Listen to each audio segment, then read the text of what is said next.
Okay, here we are again with our Geo Hovercraft tutorials. Now, where do we go from here?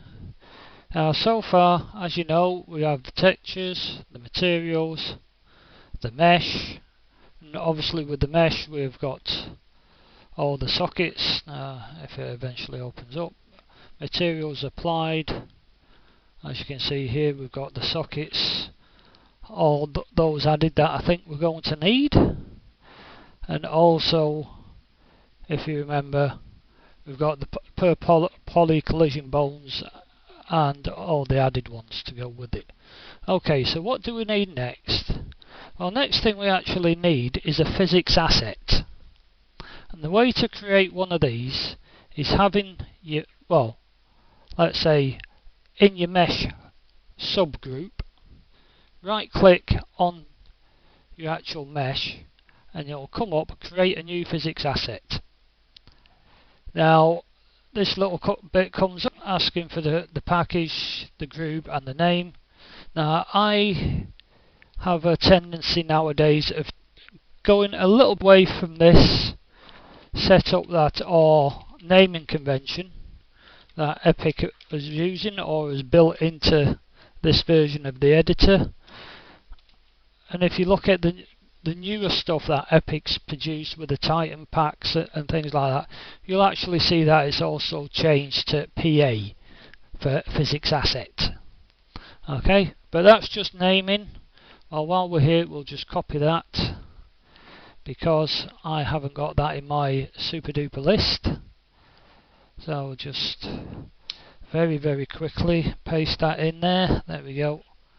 Save that out and get back into the editor. And we go, okay, so let's make it. Here we go. And it says, to be honest, what I do, I just leave all that set with the default settings, and this is what we get. Okay, now you think, yeah, that's great. Yeah, that'll do me. Well, to be honest, guys, that is way too much, and you don't need all that stuff at all. So this is where it starts getting a little bit tedious. As you can see, I'll just left click on these names. Obviously these are the bone names, and I go up to here and delete current primitive. Now you can do that and you'll get saying, are you really sure? You go, yeah. Or let's see if this works. Hit delete button. I'm hitting the delete button, but that's not doing anything for me, so just keep on going up there. Now watch, if you don't have it fully highlighted, you can have it highlighted like that and everything's fine, and you go, yeah, delete it. If you just have it sort of shaded and you start moving your mouse about and you go, whoa, and you get dizzy like that. Not funny, especially when you're doing lots and lots of ones. But as you can see, sometimes it just takes a second double click, well, a second click on there, double click on it. Just keep on removing all these. Yeah.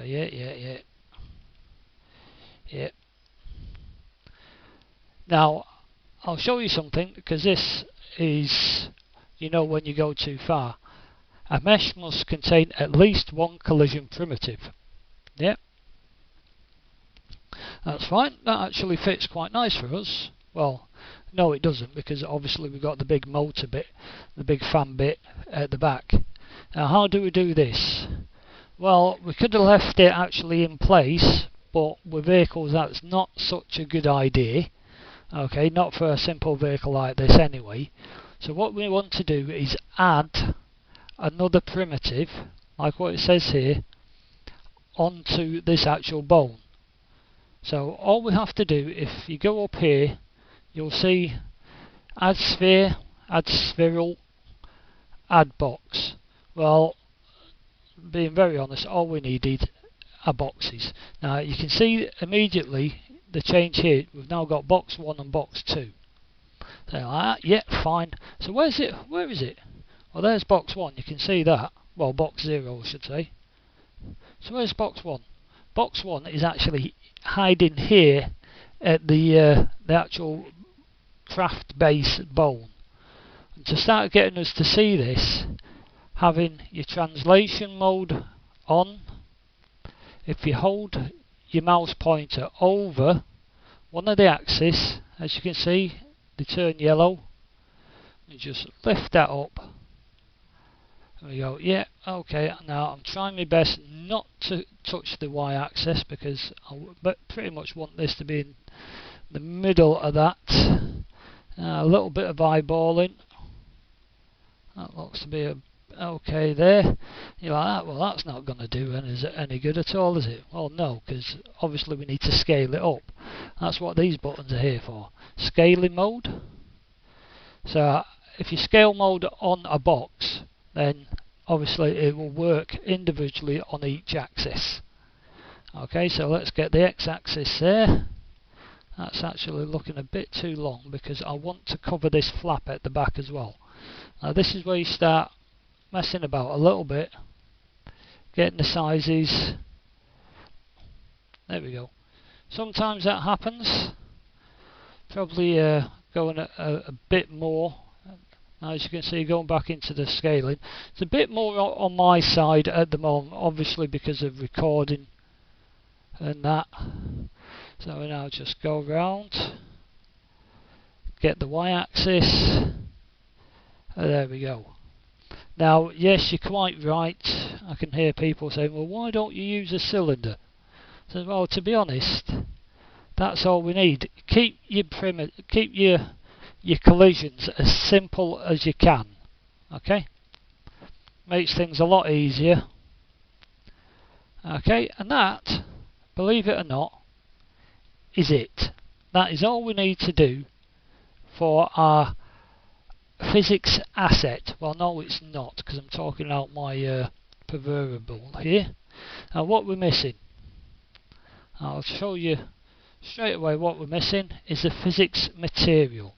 Now, this has to be applied to both boxes. So, say we're going a bit squiffy there. Right. So all we do is get back into the generic browser, pick on the materials. Now, this is the one that I always have to double check, which is why I've already fully loaded my Manta package. We'll go into the Manta very quickly. No, wrong one. What are you doing? You want the physics asset. There we go.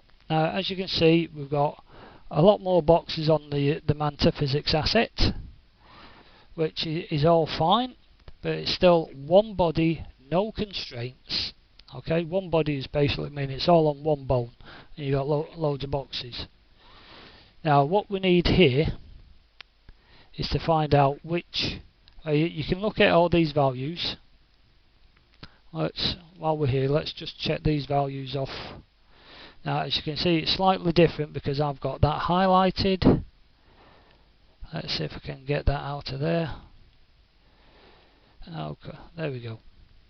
Okay, let's just check over our values here. Preview anim set none, 1, 0.5, 0.5, 1, 1. Yeah, that's all equal there. Let's go up a bit more there. Simulation. Let's see what else we got here. Let's see, get up to simulation.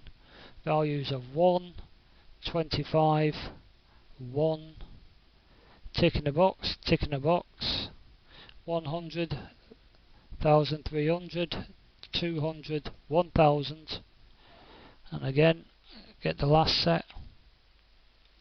Mouse spring, yeah, we just had all that. 100, 0.25, 1. So pretty much, as it seems there, the default settings, which is fine for us. So the thing is I'm looking for here is the RB body setup, as you can see. Just click on the main one here as well. Yeah, RB body setup. SF as normal, obviously that's our bone name. B fixed, no. B no collision, no. Block 0 extents, ticked. See, physics material, that's what I was after. Now the physics material that I'm looking for here is to see which one, because we have two. We have a driving and we have a normal. Now obviously for the physics asset we'll use the normal one. Okay, what else we got here? Well, we've got mass scale. Now how the mass of the body is calculated automatically based on the volume of the collision. Okay, here we go. Geometry and the density specified by the physics material. This parameter, okay, I can't read fast enough, can I? Here we go. This parameter allows you to scale the auto-generated value for this specific body. Now, what do you think? Should we go for it? Yeah. Let's just change our one to read the same as that. There we go. What else we got in here? And nothing in there. And this slot is actually just all to do with the box. As you can see, there's the box elements, all bits and pieces like that. If you really wish, you can go in and do all this to it. Might be a good idea, but it's, like I say, a lot is very time consuming. So what we're going to do, we'll get rid of that for the moment, go back to our normal hovercraft packages, to the materials, select the normal material, paste that in there. Okay, so let's just pull this down here and let's have a look at ours. See, it's set to 000, that's the base one. And as you can see here, nothing there. And here we go, box elements. As you can see, we've got two box elements. I think that's what we've got going on. And all the rest. Just make sure if it's ticked, these boxes are ticked, then obviously tick them yourself. Okay, so let's just check that one. See, straight away it's already picked up the correct physics element, the actual body setup. Okay, so that's pretty much all we need to do in the physics editor. Okay, right. Next thing we want to do,